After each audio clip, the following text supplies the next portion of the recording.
Hello, teachers, staff members. Uh, I've got a topic I wanted to visit with you on, and it's a specific issue. Yeah, I know I do these weekly videos, and my things I talk about are all over the map. But this is going to be a solo issue. Uh, for many of you, if not all, you know that last school year, one of the things I was sharing with staff members in faculty meetings, mainly teachers, those of you in the classroom, those of you who support the classroom, I was talking about a program that we were participating in as a result of House Bill 3 in 2019, and that is the Teacher Incentive Allotment. You'll see it written TIA. If you see that, that stands for Teacher Incentive Allotment. And the bottom line of the allotment of the program is to provide those teachers who demonstrate through a set of fair, recognizable, reachable measures that they can demonstrate that they're highly effective, and as a result, the state of Texas and Alief ISD will add additional compensation and additional salary as a part of that recognition. And if you recall, I mentioned that the range of the amount of money could be anywhere from $5 or $6,000 all the way up to potentially $32,000. Now, I don't want anyone to think that everyone's going to get that kind of rate. I don't that kind of allotment. That's kind of why I'm doing this, is to begin having these monthly discussions with you as an update, a reminder, and hopefully a little bit of provide a little bit of energy and momentum behind what we're attempting to do. So the teacher incentive allotment is an attempt to reward teachers financially who are the most effective teachers. Bottom line, that's a easy thing to say, an extremely complex thing to do. I just want to let you know the philosophy behind this is to have teachers think about their professional growth and think about their students' performance in a way in which, if certain thresholds are met, and I'm going to talk about that in just a second, then potentially there are additional their compensation will be increased. It's a kind of a reward, a financial reward. And there are several districts across Texas, not many, but there are several districts across Texas that have been doing this. And Alief will be one of the first in the Houston area, if not the first in the Houston area, to work through the teacher incentive allotment program that we're talking about. I know that there are other districts in our area that in the past have attempted to reward teachers financially based on performance and based on some metrics that were put in place. But they didn't use what we're using, and they didn't use funds from the state of Texas to make it a sustainable program. So trying to help. We're all trying to help build a culture of continuing to appreciate our great quality teachers for not only what you're doing now. I mean, everyone of what you're doing now and have been doing since March, or their words can't describe what you've done and how grateful our society is for what a teacher has done and continues to do.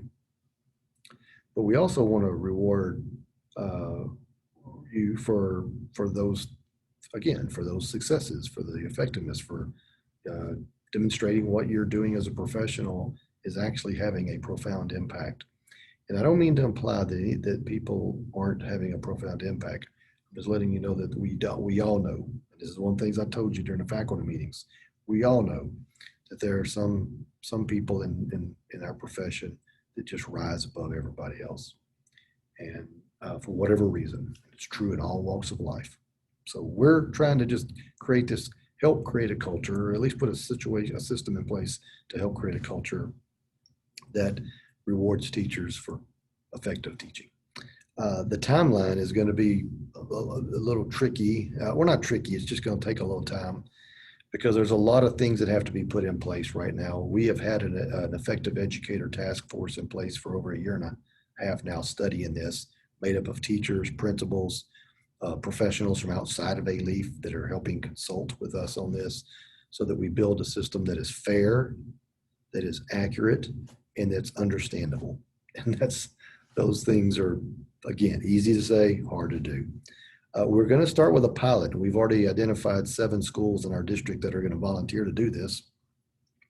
I think they're trendsetters, and I'm extremely proud of the staff, the leadership of these campuses for going out and taking a chance and just trying to see what how might this be beneficial to teachers, and through that benefit be beneficial to students.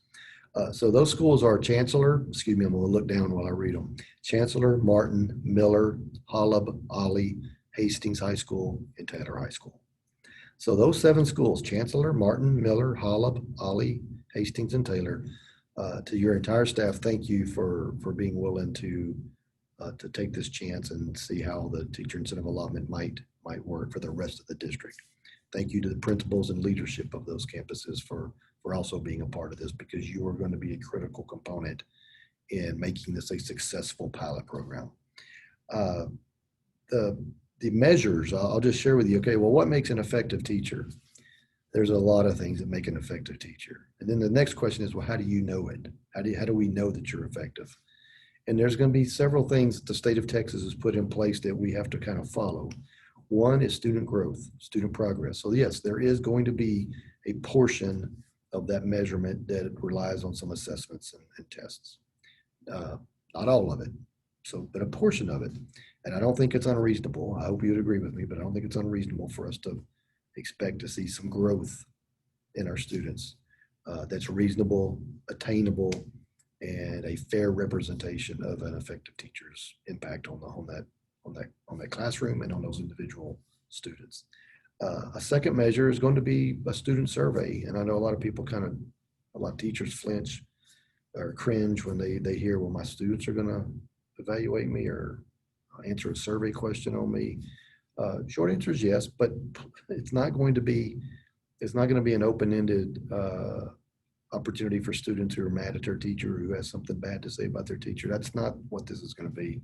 It's going to be professionally done, strategically done, and I think if I know teachers the way I know them, they will actually appreciate and be extremely open to hearing what their students have to really say in a professional way about their teaching. I just know that teachers, that's what they want, an honest, fair, understandable assessment of how they're doing. And there's probably no one better than students, at least from their perspective. So that's another measure. And then another is going to be student learning objectives. Again, are students learning the objectives in which are placed in front of them? And so there's going to be an assortment of measurements that are going to be used to come to the conclusion about what teachers are, quote unquote, I keep using the word effective. There's other terms for it, but what teachers are the most effective and would qualify for the teacher incentive allotment. We are doing everything we can do, and I say we, Dr. Elizabeth Veloz-Powell, our Assistant Superintendent for Human Resources, and this entire Effective Educator Task Force is wanting to engage all stakeholders. They want teachers' opinions. They have been talking to the Superintendent's Teacher Advisory Committee for several months now. Well, going back to last year, going on a year now. They're talking to a task force. They're talking to to some focus groups that they're forming. We have many teachers that have volunteered to be on a focus group to just bounce ideas, and this is what we're thinking. What do you think about it as a teacher? And we are going to make this so that teachers buy into this and teachers feel like they were a part of this. Now, we have 3,500 teachers in this district. I can't promise you that all 3,500 of you are going to be asked your opinion or your personal beliefs on this. So please forgive me in that, but we are collecting a large enough sample size of teachers at all grade levels, not only through the pilot, but through these focus groups and surveys and just conversations, that we believe there's going to be a good, strong representation of how teachers feel about the teacher incentive allotment. So I'm just trying to remind people, listen, I know right now you've got everything you can handle on your plate And right now, many are struggling handling what they've got on their plate. I'm not asking, no one is asking for you to do anything else. That's not what this is. I'm just making you aware that as we continue to progress towards the time in which we can utilize the state funds for the teacher incentive allotment, I just want you to be aware. Now we've got time, and that's a good thing and it's a bad thing. This will not go into true effect until the 22-23 school year. So we have time. We're in the 2021 school year. So we got the 21-22 school year, next school year to go. And we're going to use that for a lot of benchmarking and a lot of data collections as we move forward towards the 22-23 school year. But we're going to continue to talk about it and continue to try to put things in place that keeps the momentum up. I just want teachers to know what we're doing and that we're doing it in an attempt to help you financially, as well as identify those effective teachers who have been teaching so well, so great for so long, and never ever really being distinguished financially from others, quite bluntly. So that's what we're trying to do. So hopefully everyone will be aspiring to be one of those effective teachers. Over the next several months, you're going to hear from me. I will talk more detail about the teacher effectiveness measures. What are the labels that are going to be placed on teachers? But I just want you to know this is what the district is working on now. The board supports it. We've had multiple conversations with the board, and we just want you to be as up to date on this as possible. So I'm excited about it. I hope you're kind of excited about it. And as we move closer, I think the excitement level will increase. Thank you, guys.